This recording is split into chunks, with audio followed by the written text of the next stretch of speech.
লীলা ছিল একটি উজ্জ্বল, কল্পনাপ্রবণ ৭ বছর বয়সী মেয়ে যে আঁকতে ভালোবাসত।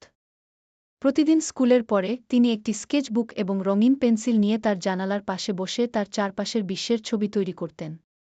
তিনি বিশেষ করে প্রাণী আঁকতে, বিড়াল, কুকুর এবং রঙিন পাখি দিয়ে তার পৃষ্ঠাগুলি পূরণ করতে পছন্দ করতেন। এক বিকেলে লীলা বিশেষ কিছু আঁকার সিদ্ধান্ত নিল, একটি জাদুকরি বাগান যেখানে ফুল কথা বলতে পারে এবং গাছগুলি নড়াচড়া করতে পারে। তিনি যত্ন সহকারে মুখ দিয়ে লম্বা, দোলাতে থাকা গাছগুলি আঁকেন এবং প্রতিটি ফুলের নিজস্ব হাসি দিয়েছেন। তিনি সমাপ্তি স্পর্শ যোগ করার সাথে সাথে কিছু আশ্চর্যজনক ঘটনা ঘটেছে। তার ছবি জ্বলতে লাগল। হঠাৎ তার আঁকার ফুল এবং গাছগুলি কাগজের বাইরে প্রাণবন্ত হয়ে উঠল।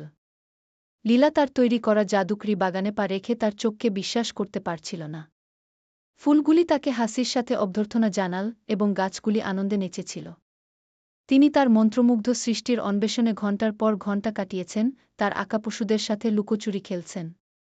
বাড়ি যাওয়ার সময় হলে বাগান ফিসফিস করে বলল, তুমি সবসময় ফিরে আসতে পারো।